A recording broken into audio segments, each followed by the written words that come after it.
way.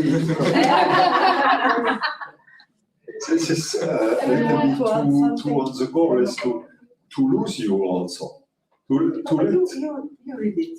Yeah, to lose, but you find something else, and then yeah, you try sure, by but that. it's how an element of Disturbs. disturbs the conception and bring us to new solution and something who is not calculate. Yeah. Is also with yes, Vera. We have interventions here in the classroom. Which words if you want to speak Italian is okay. Una domanda che è una la stessa, perché ho scritto qualcosa di cui non sai nulla al riguardo, nel senso, penso sia un po' collegata al fatto dell'imprevedibilità, perché mi sono chiesta durante una presentazione, mi sono magari immaginata una presentazione anche all'università, per esempio, se si inizia a parlare di un qualcosa di cui non si sa nulla, proprio zero, l'argomento meno vicino a te. Qual è la cosa da fare? Fingere o essere interessati, magari chiedere appunto, ammettere di non sapere nulla, cioè proprio qual è l'attitude migliore da... E come ti senti tu rispetto a questo?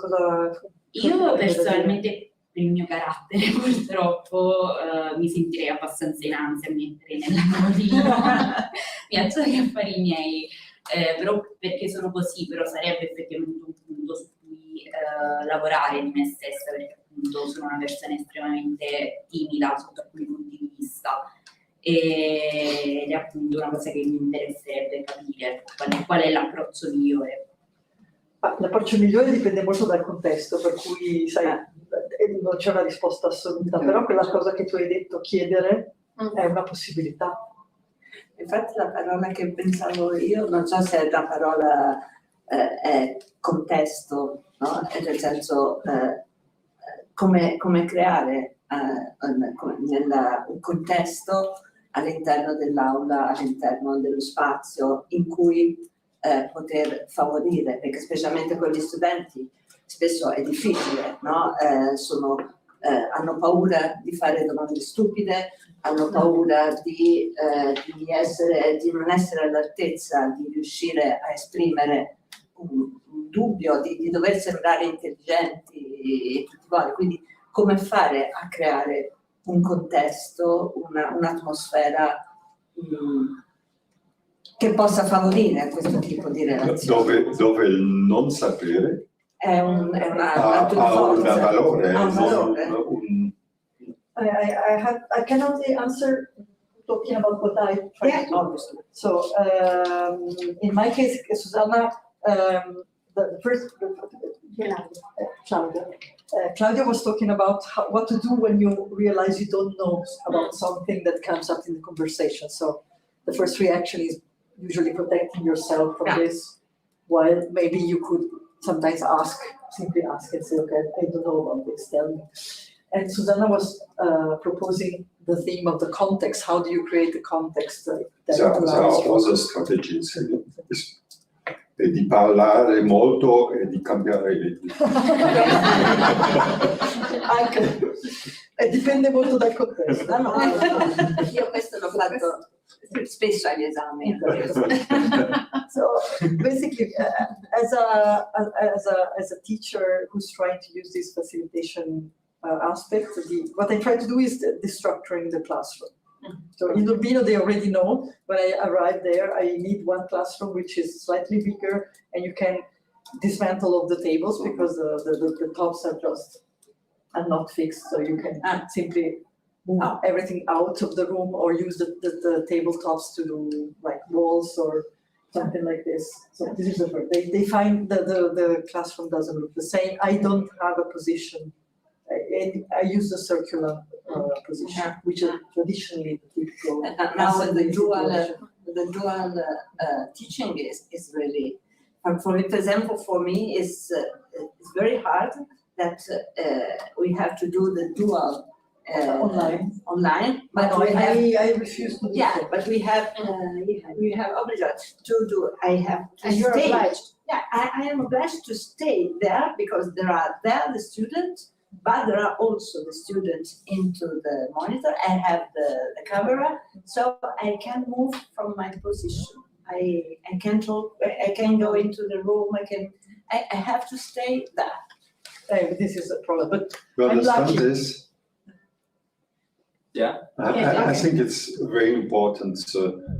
The design of a room is a design of a hierarchy. Yeah. When Absolutely. we was yesterday, was one table, you was there. This mean we are the teacher, chef, the teacher, and the you. students. So it's il sapere è qui e il non sapere è qui. And to make a table round, say we are in the same position as also. So And to remove the tables, and even further, and to, for instance, what I do is that we go all out of the classroom and we do half an hour of movement together. And you see, I'm doing exactly the same things that and sometimes I ask someone else to propose a movement, so I'm not leading the team. So of course, I'm still the person who's paid by the university for giving a course and giving them a grade at the end. So I am perfectly conscious that this doesn't remove the hierarchy completely, but at least it's a step in. Some little things can move. Avevi una parola? Io sì, ho scritto comfort zone, perché in realtà rispetto a tutto il discorso che appunto abbiamo fatto è la prima parola che mi è venuta in mente, che per quanto possa essere scontata in realtà quello che mi è venuto da mettere in discussione è se questa comfort zone poi sia veramente così comfort, nel senso che rispetto al concetto del fatto che l'imprevedibile sia poi così, cioè sia al primo impatto visto negativo, in realtà forse è questa comfort zone per noi ad essere negativa, per quanto sì, perché esatto, cioè ci chiudiamo dentro e la sentiamo come un qualcosa a cui attaccarci, perché ci dà sicurezza, no? Al contrario appunto dell'essere, cioè del concetto di imprevedibilità e queste cose di cui abbiamo appena trattato. In realtà appunto poi forse le cose più interessanti si scoprono e nascono proprio dal momento in cui ti rendi conto che cioè, uscire da questa bolla poi ti crea tutta una serie di cose che da dentro non puoi vedere, no? Però finché forse uno non fa questo passaggio è difficile. Okay. Now she was talking about the comfort zone and how it's not as comfortable as we could consider, because it also limits to our actions. Yes, I agree with you. At all uncomfortable zones. And also habits, well, of course, we could not live without habits, because every day would be, how many decisions, so we need them to survive, to keep going. But the important thing is to recognize. You speak about the coffee in the morning. No? Yes, I didn't drink coffee, you see. But also drink it. And the fact is, the important thing is to know that we have those habits. Not to get, okay, I know that I do this and this and this, and now I need them because they help me. But then in another situation, I have to be able to put them aside. So the comfort zone is useful in some situations because you have to, when you have to present. There's someone. Est-ce qu'on peut demander à Camille, juste pour changer un peu d'ordre? Camilla, Marta, there is someone. Allô? Sì, mi sentite? Sì, Marta, ti sentiamo. Altrettanto. Io avevo pensato alla parola estemporaneità perché secondo me c'è una correlazione con improvvisazione, però volevo anche sentire il vostro parere, nel senso che se sono due cose unite o hanno una differenza tra entrambe, e anche alle parole spontaneità e casualità. Ma il primo è contemporaneità. Estemporaneità.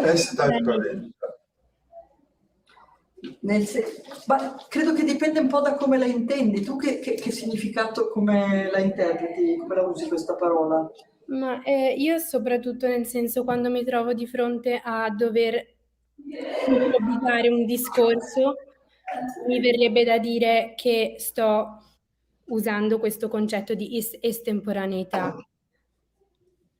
Perché io ho fatto il liceo classico, quindi mi viene da scomporre sempre le parole in base al latino e quindi da ex temporis, che comunque è senza tempo, perciò credo sia sempre una cosa non collegata alla preparazione. Io la vedo in questo concetto, però non so se sia... Diceva la relazione fra estemporaneità e improvvisazione. Ma penso che tengano lo stesso mondo in fondo, cioè improvvisazione quando la usi come una forma di sapere è una tecnica che è sviluppata nelle arti, nelle arti performative, nella musica e quindi se ti parli di quegli ambiti di solito usi questo termine perché è quello abituale. No? Però a me sembra appartenere tutto un po' allo stesso universo questo termine estemporaneo che tu hai portato. Credo, non capisce totalmente questo, una dimensione che questo mi ispira è il presente o il passato e il futuro. Quando fa improvvisazione, siamo da un tempo presente molto forte. È solo il momento presente. Improvisation is an expansion of the present. It's like a focusing lens that makes the present very big. Very big. And how you deal with the past and the future? Well, they continue to regenerate, and then, but of course, improvisation doesn't last forever. Yeah, but improvisation is based also on experience. Yeah, sure. The more experience you have, so the more past, you have. Inside of the present. The more you can improvise. I would. Sorry. No? Yeah, no problem. It's to connect with what we have heard last week about on the section about body and presence. It's and this is why it's not dilettantism. The radical presence and improvisation is a technique, but not a technique in the sense of technique like machine organized. It's technique is coming from practice. It's practicing, and this is very interesting because we had with our colleagues who did interventions from biology to qigong and oncology, and they all spoke about this importance of body presence. But also of thinking is a practice, and to make this interrelation between memory, and memory is an information, it's an old practice, but which can create kind of programs. For example, if you are traumatized, or if you are, and the radical presence is to disconnect this information from emotions, which triggers the same old programs that you ever have lived. And this is all about stereotypes, about traumatization when it's a blessed memory, that we are not radical present. We are either in the future or we are either in the past, because we are always doing the same program. So it's a huge investment and as you said, an attitude, but it's also a learning process, and it's an everyday practice. You can't decide now I'm perfect in improvisation. You have to practice. For example, qigong. If you don't practice, you fall back. Or if you play an instrument, it's the practice which is reinforcing our presence. And I think this is very important, because we are confronted, because this paradigm is process-oriented working and so on is very much present in design, in economy. We have situationists who are advising the military. So we have all, for example, Israeli and military. This don't. No, let me just finish with it. This is not a problem of the situation. No, really, why I'm saying this is two things. I don't think that a word is sufficient. I think a word needs its context. That was why I'm thinking your setting is interesting, but it's better to say what and why, what for. We use something. That's why I'm saying the paradigm of improvisation is very much now process oriented. But what's often not, and that's why we have a lot of our participation and so on, and we have this what you yourself call paletten.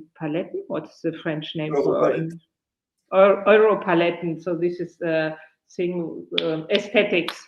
It's this aesthetics of cheap material to do participative projects, for example, to build. And we have a lot of these things which are more connected to dilettantism than to collective development expertise. And I think this is very important to say. The improvisation you have in mind is really this technique of learning to be open, to react, and to bring all variables from the past, from the future, but to bring it to the present. Thank you, but I only have a problem because it's almost 11 and I have to make an important call. Of course, I'm sure the conversation will continue when I... We will make a workshop on this topic. I just want to connect with what Vera was saying with the phrase from another book that I wrote, which to me was very important, by a philosopher and dancer, American philosopher and dancer, Anne Cooper Albright, How to Land, Finding Ground in an Unstable World. And in the introduction, she writes, practice is a way of committing oneself to being present in a situation, no matter what the outcome. In this sense, it is always an act of improvisation, a willingness to confront what is unknown. So this is, I think, summarize what I was trying to say. I thank you for this space and also for disrupting my structure and making it more open. This is always usual. I will say to the... I just, can I say one thing? No. Just one now? Yes. I think that improvisation can be done in two ways. There is the individual, I don't know if you said this at the beginning, I'm sorry, I ran late. An individual can improvise, which is good also for our daily tasks, etc. But improvisation is fantastic when it's choral. And this needs exercise, needs teaching, needs different layers of knowledge that interpose. So the interesting thing about improvisation is the choral improvisation, and not individual one. But no, I think we most discussed it in another one. But this point is fundamental. I think it's a very important contribution you do. Because we speak a lot about context, and I think improvisation and context has something to do with it. No, improvisation is context. Because if you don't consider the concept, improvisation is not there. The start of a project is this, what we say, learn again to don't know, and enter into the present to construct, to confront you with elements who are in presence, and then you have to improvise. And then also there's a moment where you reflect on what happened, which is of course an important moment of learning. Thanks a lot, Silvia. Rudy, can you make a photo from the books? Just quickly put them on the table and just make a photo. There's a literature list, but since it's about visualization. I write the bibliography in indication. I know, but the photo of the books is nicer. It's also a partition. Okay. Thank you. Grazie a tutti. Grazie a tutti. Ci vediamo dopo, sì. E io adesso ho finito di da voi di nuovo, però non so quanto durerà. Perfetto. Grazie. Buona riunione, grazie.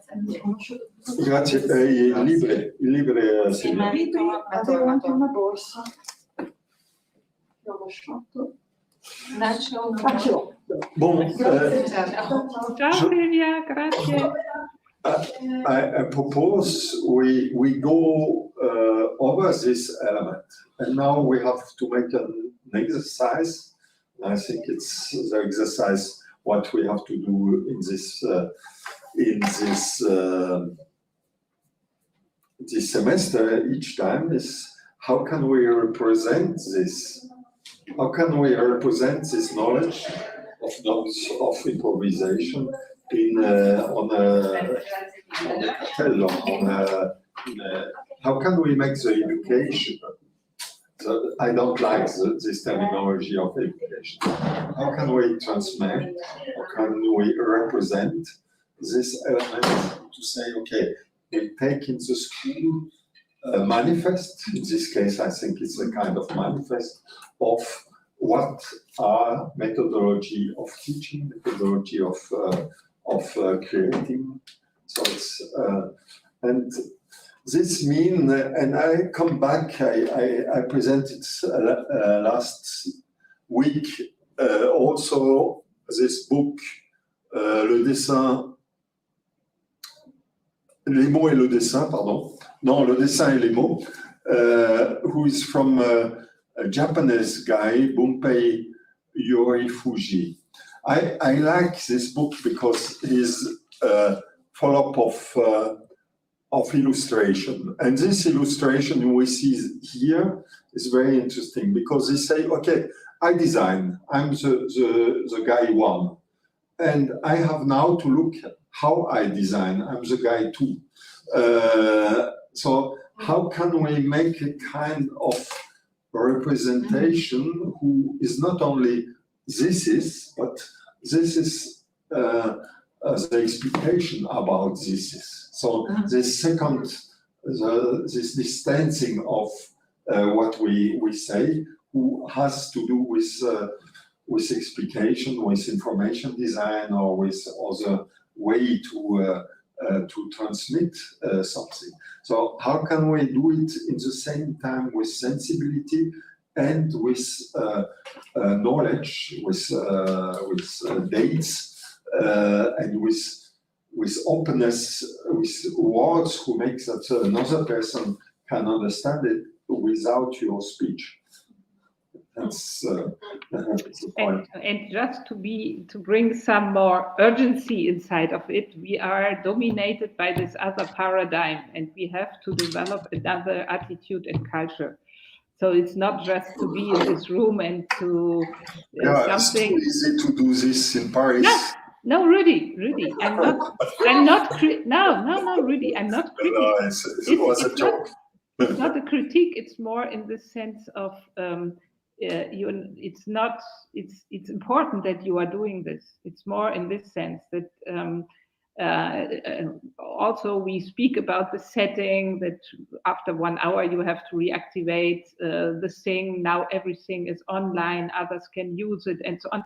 There's an urgency why you are doing this, and we are confronted with very authoritarian systems of teaching, of transmitting, and so on. We spoke about this, and that's why it's important that a map of what you now are doing there will hang in the classrooms next to, and the historian teacher, for example, has to teach improvisation, and how does he do this in front of a dominant narration? And I think just to put a cartography of Europe, for example, and next to it your representation of improvisation, it changed the teaching just by these two images next to each other.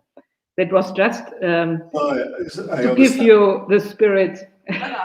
And precisely because I'm in Paris and my daughter is suffering of a stupid historic teacher, I need your map. Domi and all the people who are online, I don't know how many you are, I think thousands and thousands. And we meet us again at 3 o'clock. And you can be part of the contribution. So you can also work on ideas. We are absolutely sure it's not finished at 3 o'clock. Hein? It's just intention, esquisse, des esquisses ou des choses comme ça. Mais comment on peut, I think we are, say it very clear, how can we make a panel who explain what is improvisation and how you can teach improvisation in a way of improvisation. I read that Vera wrote briefly, instead of words, partitions. I read it somewhere popping up, and I was very intrigued by it. And I remember a book I really loved. It was Partition culinaire. Of the designer actually who invented La Ruche qui dit oui, and Guilhem Chéron, and I think it's very interesting. For example, in his Partition culinaire, I am the one who is never capable of following a receipt. A cooking receipt I always invent. Much more creative to follow and undisciplined to follow. You know, I always have to put my way in the receipt and what I cook, But in this Partition culinaire of Guilhem Chéron, it was super. I could follow it, and I had the pleasure to follow it, because you could see, imagine a recipe, a food recipe, you could see the times of the actions, how immediately you could see how much time it would have taken to cook this thing. And on the other line, you had all the ingredients and the tools to arrive to this recipe. And visually, you could see immediately the recipe. For me, it was a genius book. I don't know why it didn't widespread. Probably it will come out again. But I think that the partition and the scoring in general, but then scoring is another thing. Research, as you know, it's an interesting element to treat when we speak about subjects that is unlearning, and to clarify immediately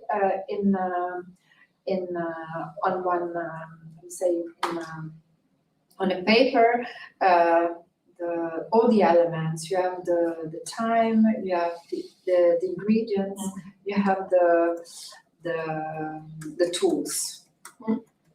Anyway, so I don't know. It opened to my mind this, so I don't know if it what you wanted to say. But thank you, Vera, for having said this. I don't know. But I think in this case we are really to speak again about this book of Christophe Adel, because this idea of partition comes from this, and in urban planning, how can we think the city as an open partition? So we have some syntax. It's very difficult to change the place of the train station.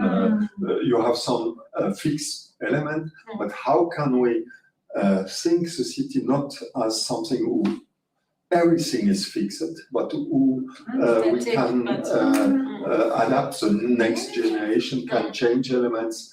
How can we think it as more more open? It's super adaptable to the city.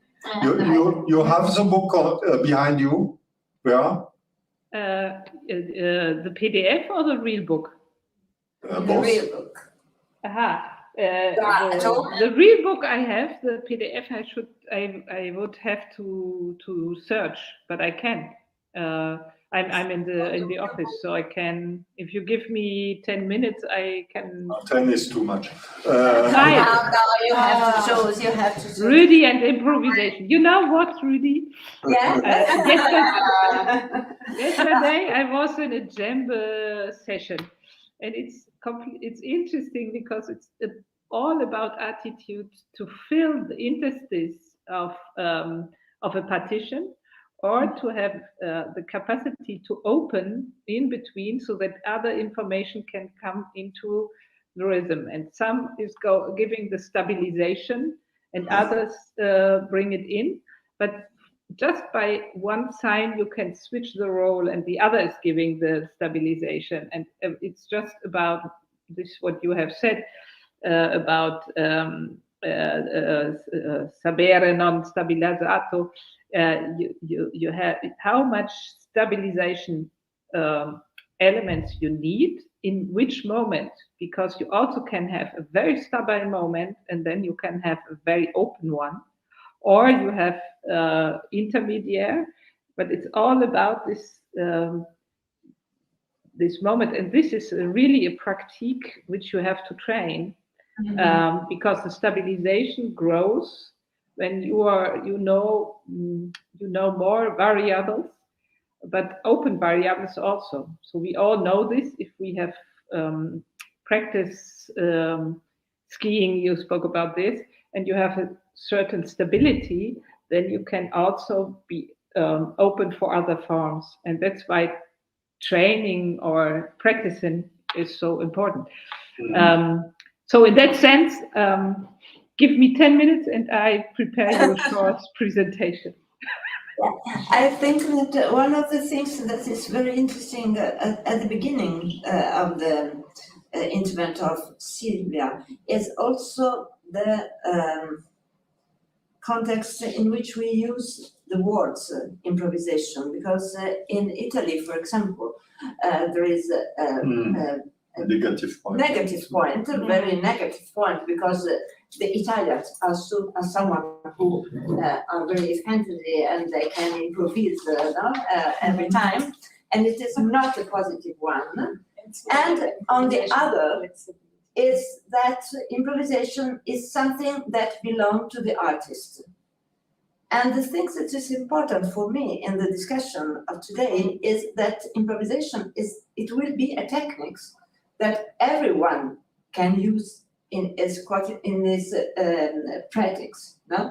And not only something or negative. So the idea is that you are in the classroom, someone asks you something and you try to find something in your mind.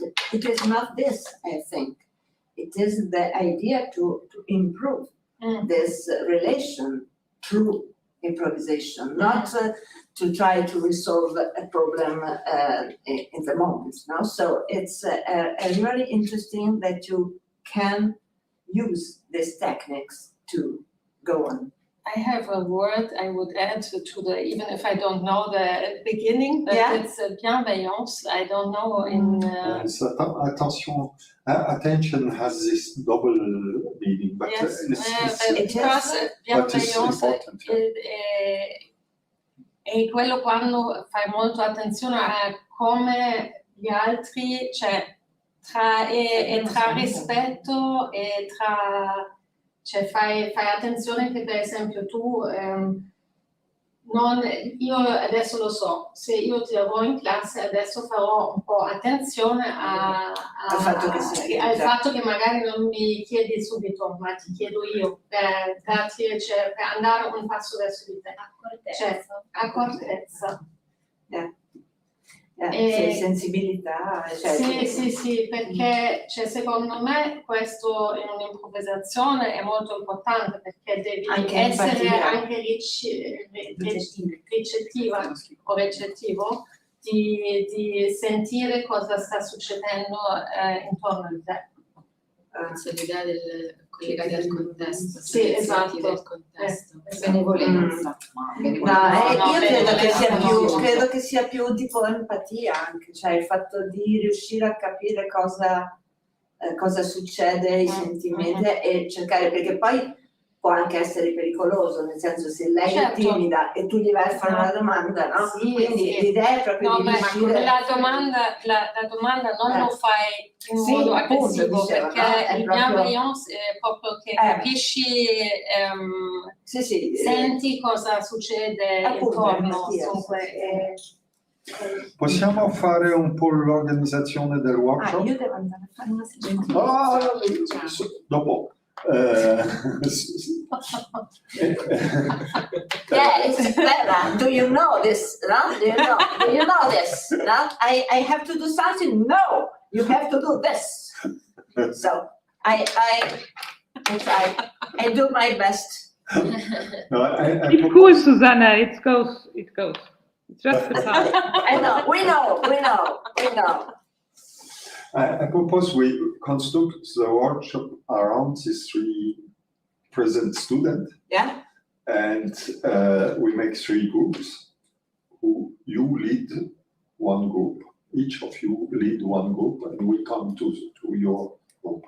So we try to divide. Are you? No, you are professional. You are not. Yeah. Just I am to say that I will leave around lunchtime. So Okay. No, but we began this morning. Then Yeah, you can present the book so we can stop the chat. You don't find it. No.